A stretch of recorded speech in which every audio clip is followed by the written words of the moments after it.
Good morning and welcome back to Sun Up on 7. Wherever you are from, we appreciate your presence here with us today. So, as we know, today is Dia del Agua del Mundo. I hope I said that correct. Angel, yes? Did you shake your head? No? No? Okay. But today is World Water Day, and we are here joined by Representative Miss Tenille Hende, who's a principal hydrologist from the National Hydrological Services from the Ministry of Natural Resources, Petroleum, and Mining. And we're here talking about the World Water Day 2022 under the theme Groundwater, Making the Invisible Visible. So good morning to you, Tenille. How are you doing this morning? Thank you for being here. Good morning. I'm good, and thanks for having me here. I'm not here just for me. We are part of a committee of many government agencies and private sectors who's championing World Water Day. And it's about bringing awareness to the over 2 billion people globally who don't have access to safe potable water. So in Belize, we're blessed that we can put on the tap and we have water, but in some countries, that's not the reality. It's so true. Well, there's some countries like San Pedro right now where they go through lead things, no? You just said countries? Yes, San Pedro was trying to seed themselves from us one spell. Here. If you never know history You know like that. But yes, We let's don't get want- back we to don't it, have guys. So the theme, and I want to start, diving into it and understanding what it really means. So groundwater. The theme is, like Brandon said, groundwater making the invisible visible. So let's start off with groundwater. What type of waters do they have exactly too? Because I'm sure groundwaters are the only one available. Right. We have different sources, we call them, different sources of water. You have surface water, which is more your rivers, your lakes. We don't really have lakes, but we call them Ponds. lagoons, ponds. Yeah, ponds, You have groundwater, which you can access by springs. Actually, in Belize, we have a couple artesian wells, and these are wells that give up the water just because of the mere pressure with the rocks forcing against it. So we have a couple of those. I believe one is in Crooked Tree, or nearby Crooked Tree. We encountered some in San Antonio, Corozal, and I believe there's one in Consejo. So we have quite a number of artesian wells, and that's what we call groundwater. So groundwater is, think of it like a large pocket of water under the ground. So if you fill a basin and you put a board over it and you put sand over it, you have groundwater because you're accessing it through the earth. So it's just big, large pockets of water. They have the ability to recharge themselves, and that's done through precipitation, which is rain. We don't have snow here, but it's usually through rain and snow. It gets recharged. And then you also have surface water has two classifications. You have fresh and you have salt. And we have a lot of salt. Whenever we go into the Caribbean Sea, that's a water resource as well. All right, and in terms of the importance of groundwater now, what are we looking at there? Okay, so to put it in very simple terms, and I hope everybody understands, it's like you're getting the purified water. Okay. So when they have their bottled waters, they said natural spring water or something. Right. There we go. It's basically we went into the ground for that. Yeah. That's with the artesian wells, and you have other shallow aquifers that you can access this water. And groundwater really around the globe is the most expensive water you can purchase or can access. One, because you might need to go very deep. You can go as deep as 600 meters in Belize to find groundwater. In the US, I believe California, they actually recycle their water because they have used up so much of the groundwater that the elevation has actually lowered. Interesting. Right, and so there are a lot of factors that we need to consider when using groundwater. The soil does its natural filtration. We try to mimic that with all of our purified systems and our reverse osmosis systems. We're trying to mimic the natural processes. Okay. So for this theme, thank you so much for the explanation of groundwater and everything about it, because I know myself, I didn't know a lot of that. I didn't know any of that. No, I didn't know about, the fact that, rivers, all that stuff. I didn't know about that part there. And, that we have salt water. I knew that part. Hello. So We have freshwater oceans though. yes. I guess so. Oh, we do not have, you know what? Do we have freshwater ocean? No, we don't. No, I just wanted her to Really? say it so I guess they can hear. No. But in the idea of this theme now, so what do we want to get from this theme? So now we're thinking about groundwater, making the invisible visible. Is it the idea of education? What does this theme really mean for us in Belize? It's multifaceted. To bring into context, almost all of the liquid fresh water in the world is groundwater. So that really puts it into context. What we're accessing with surface water is negligible compared to what is available for groundwater resources. So the critical part of groundwater management is that it's a finite supply. Yeah. Fresh water is a finite supply. If we over abstract too much, as in the case of Placencia, San Pedro, and Keycaulker, their freshwater lens got damaged. So you had the salt water coming in because the salt is heavier than the fresh water. And once you get the salt in, it's hard to get it out. Right. And remediation is a very expensive process. It takes very long. It takes generations for any damages to groundwater to be remediated. So that's why it's critical. It's not something that you have a Band-Aid and you can stick a Band-Aid over it. That's not possible. So for Belize, really people don't know that we use more groundwater than we do surface water. If you notice, urbanization was close to rivers. You've seen that change. The migration has now gone inland. They're not accessing river sources, so they go to wells, which is where you access groundwater. So when you're drilling, you need to be careful that you're not contaminating that aquifer. For normal use, what we call anthropogenic challenges is that what we found is that persons will drill wells, maybe in the dry season, they get the amount of water that they want, but it doesn't last long enough, and the well goes dry. And you have this big gaping hole, so what they do is just throw garbage in there. Oh. And that's not good, because while it's sitting there, it's decomposing. And then in the rainy season, your water table rises back. And then you're taking all of that and sending it throughout the subsurface. So if you don't have the soils going along, you're passing along the contamination to your neighbor. I think people really don't know that. I did not know that. That is quite But you interesting. mentioned that it rejuvenates itself, so it makes sense that when it starts to rain, it's gonna fill Fill up back back after. up, It's yeah. just dry for right now because you used up all the source for right now. Right, and so your groundwater is your base flow for your surface water. So it travels beneath the ground and it finds its way to the rivers, and that is what keep the rivers, like you would say, like a spring. People in farming would say, oh, we have a nice spring here to keep it, rejuvenated. It's the same process between surface and groundwater interaction. So your groundwater is feeding your rivers. So you have to be careful not to take too much groundwater out, because then you start starving your river, rivers. and then you see your river levels go down. And that's when you start, in some areas, and we have experienced this with over abstraction, where parts of the riverbed actually get dry. So you can walk across it, and usually when it gets dry, people want the sand from the rivers, they start mining it out, and then that is a whole nother challenge that we have with changing the way the river Wow. behaves. It just goes to show that chain effect.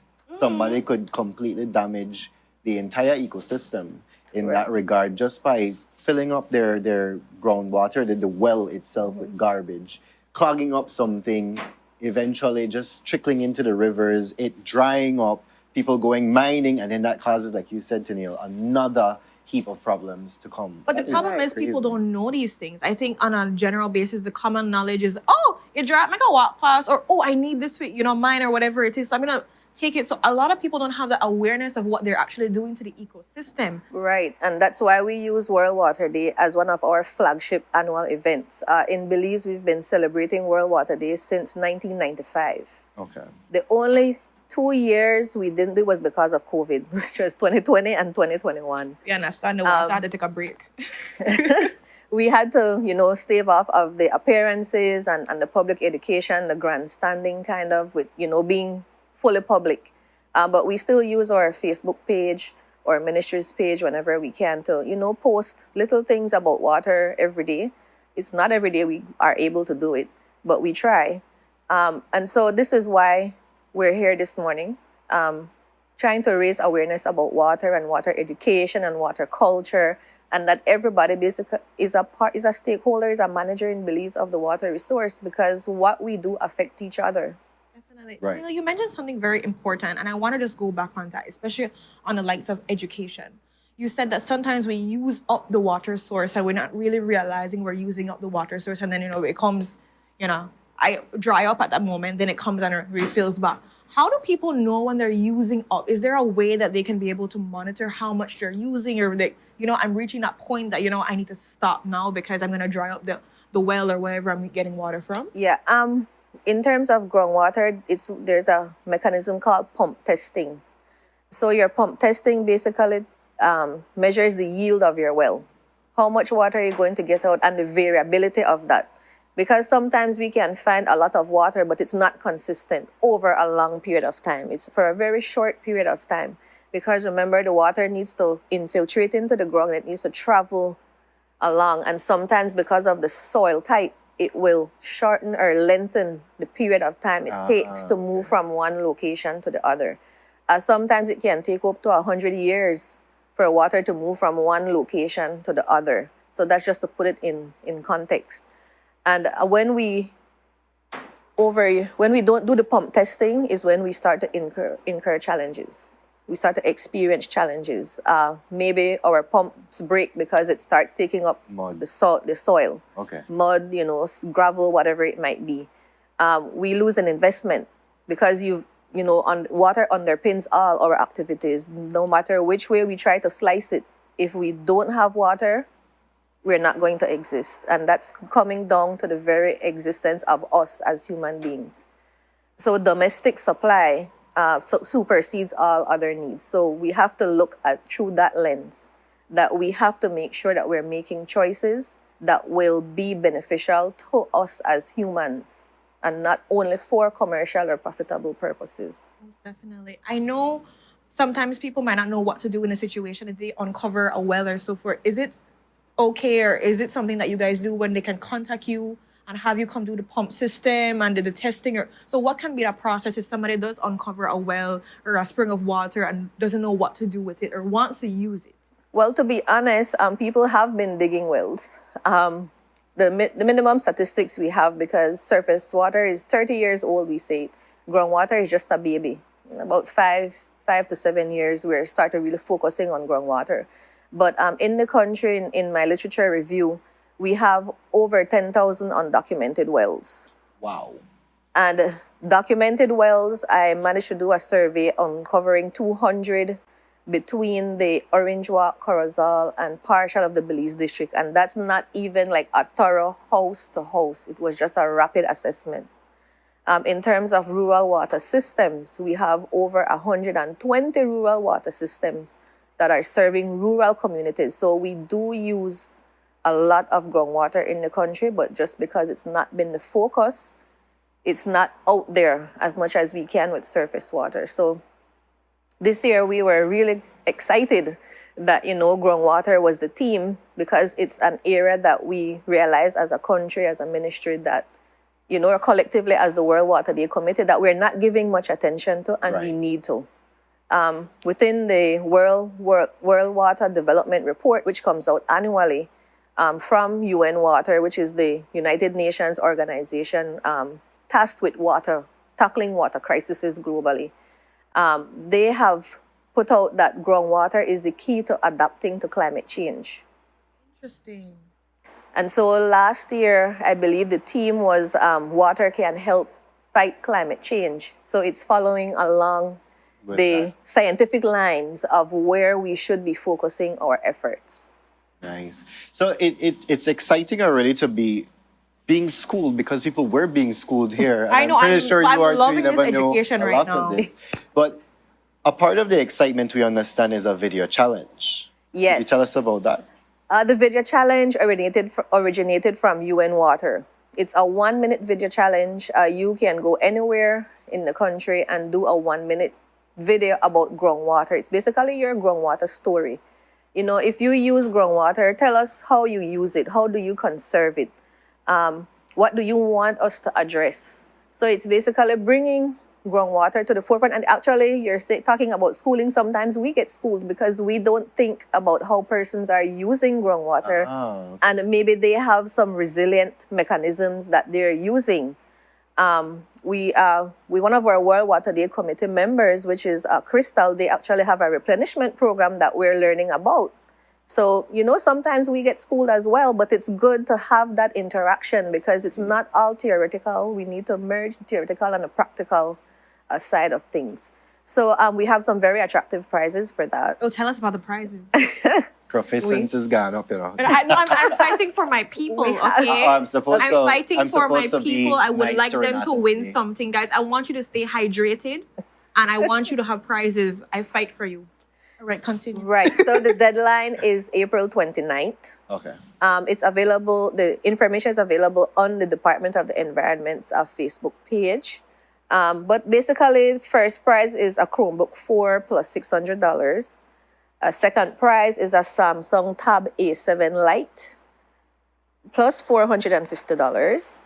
And the third prize is a Samsung Galaxy, I believe let me check my paper, A03 Core phone plus $300. So it's very attractive prizes. Gadgets and money. I know. I'm just gonna say you get 2. Yes, and so we want to use these videos as part of our water education. It's not just about what us as committee members can do. We need to involve the populace in this whole scheme of things, right? So in learning, they become managers as well, right? So that's our 1-minute video challenge. Apart from that, we have our annual World Water Day Award. Okay. And so this is where we're recognizing an individual, a group, organizations, about what they have been doing to promote water awareness in the country. And so we've gotten quite a number of nominations. I believe we got 6 this year, which is a lot compared to the first couple years that we did it. But we will be awarding the World Water Day awardee and the 1-minute video challenge winner in a little ceremony, nothing too big. Because, you want to give them their props. I like them, Yeah, they stepped out and, they did something not only for themselves, but also for their country. Love it. So just to recap, April 29th is the deadline for the submissions. Yes. A 1-minute video at any water source and showing how you... How you For use groundwater. For groundwater. What does it mean to Right. you? What would you want done with groundwater? Be innovative, show your creativity about groundwater and educate people along the way. In 1 minute, I think that's very doable. It could be with TikTok, and so I think people could make an amazing video. Yes. But we do have some guidelines as to what kind okay. of content are in the video. It needs to be respectful. Bottom line, it needs to be respectful. No vulgar scenes, anything of that nature. Because we do intend to use them in future events to highlight, what we have done, the history of what we have been celebrating with World Water Day. And sometimes we send them to schools, that they can use it within their classroom. You're learning about the water cycle. Here's a little video, that type of thing. So we do ask that the videos be respectful. Oh, but perfect. I think that's an even more incentive for people to submit their videos because they have the chance to help educate the population, the masses. That's amazing. So I implore everybody, is there an age range for it? Is there anybody can do it? No, there's no age range for it. Ooh, okay, love that. So anybody on the granny, auntie, uncle, on the left or right hand side can be able to participate in this amazing competition, guys. The prizes, you got gadgets and money. You can go out on the Department of Environment Facebook? Yeah. Facebook Facebook. page, and there is going to be all of the criteria where you can send it. You have until April 29th. I think that's sufficient time to make a 1-minute video. Honestly, you can go and put your thinking caps on now, and also you're going to be celebrated in a beautiful ceremony. I think this is an amazing endeavor that people can be able to be change agents in their community. Right, and that's what we're looking for. We can only last so long. We need to pass on the knowledge. We need to inspire new people to take over the helm. So we're trying to do all of that, getting you active into what we're doing.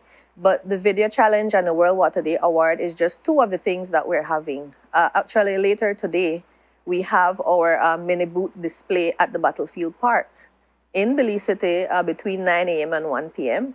You can come learn more about groundwater. We have some games. You can win some, nice prizes, some memorabilia about World Water Day. And we do, of course, always recommend drinking water.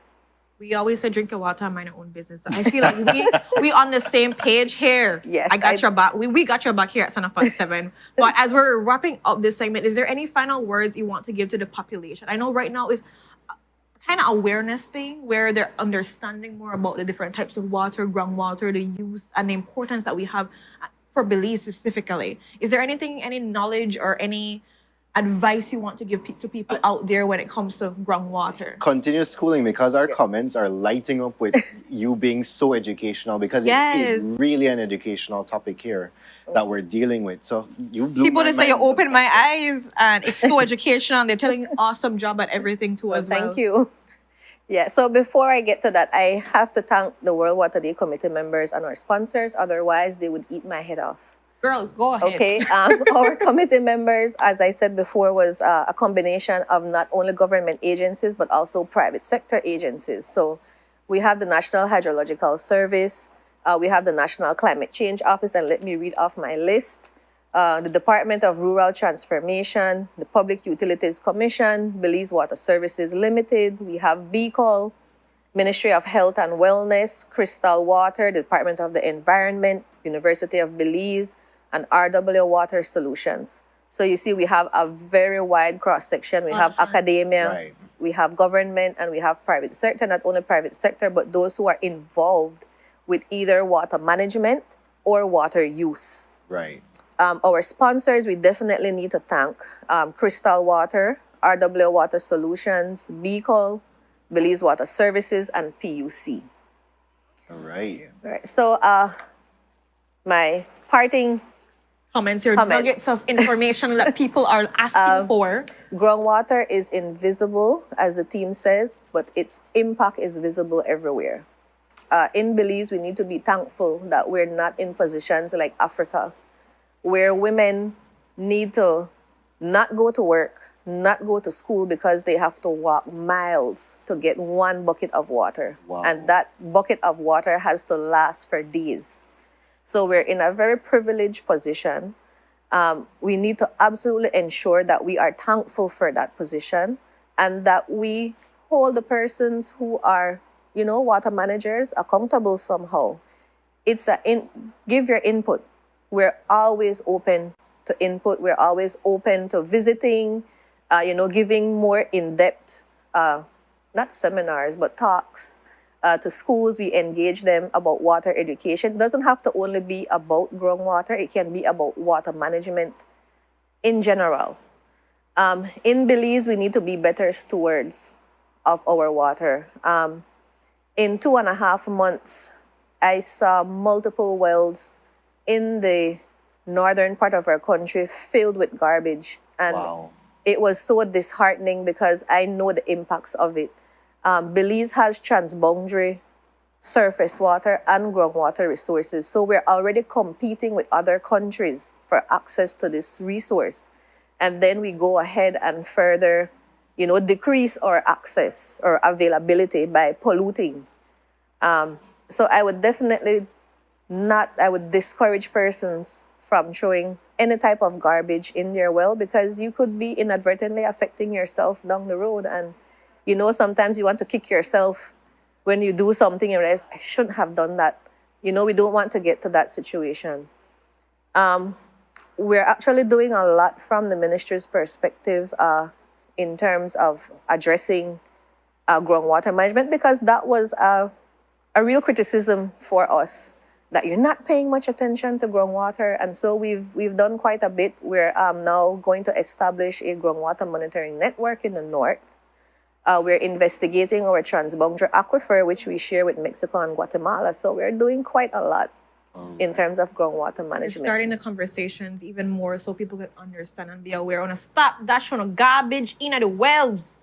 If nothing else, Tenil says so. Tenil says so. Now stop it, okay, guys? But I thank you for sharing that invitation too as well, for people to message in, find out more, get a seminar. Well, not seminar, a conversation like this, just to get the education. Maybe they could get some pamphlets, share with their students, share with their children. I think it's a conversation that we can't always just keep in school, but keep in the homes and make safe practices on how we can be different in our communities as well and be change agents within our community. We need to start wait on the organizations to do the work for us, guys. Take it on ourselves to do this thing and stop taking for granted. You mentioned something so important. People have to walk miles upon miles to get one bucket of water and don't waste more than that in a one day. Or shower longer than that. And so definitely need to take it on ourselves to do better and stop take for granted the beautiful resources that we have available here in this country and allow ourselves to have those resources for generations to come, because the changes we make today impact how we live for tomorrow. So again, thank you so much for being here. We hope to have you back again to do Sure. more groundwork on groundwater, but also on water management. And so I think we need to have more conversations on that. And because- updates as to the video challenge as well. Yes, I would Yes. love to see the winners, like the top Yeah. 32, because it's 1 minute, so we would love to have them on and I might just jump into that interview. challenge, I really so. think about it, but I don't know how to do a video with groundwater. Like I'm thinking in my mind, like I don't even know anything about it. How do you do a video? I'm sure a lot of viewers are like, I don't know anything, but I want those prizes and I want to be a change agent, but you also want the prizes because of money and gadgets. I feel you, please. We'll figure it out together. But thank We you just so much. should do a video. We should, commission. yeah, and then we could share the money and I get a gadget. So perfect, I love No it. problem. Thank you. So thank you so much, Chanel, for being here. We appreciate the education. It's really coming at Definitely. a up-teen time. Like, thank you for this. And we hope to have you back again with the people that have won and also just for educational purposes. Yes, definitely. We're open, and we have been told as well that we need to be more visual in terms of what we're doing, because most people don't know that hydrology exists. They're like, "What? You're a government department?" So I've recently started hearing, the hydrological department, and I'm like, what? There's a hydrological department and the irony with is the flood warnings yeah, and so. I we've know been about here for 30 plus years. That's Wow, the irony. Look there. Look at Being us being schooled, schooled. people. Being I love being schooled. So thank you so much, Chanel, for schooling us. It's good schooling. We appreciate this knowledge. I'm hoping all our viewers out there, I mean, the comments are saying it for itself. But Yes. thank you so much for tuning in. We're going to go to a commercial break. But when we're back, we're going to be talking scholarships, guys. Hello, education. We're going to keep these conversations going. We have Holly Edgel ready for you. So stay tuned for an exciting conversation. You don't want to miss out. We'll be right back.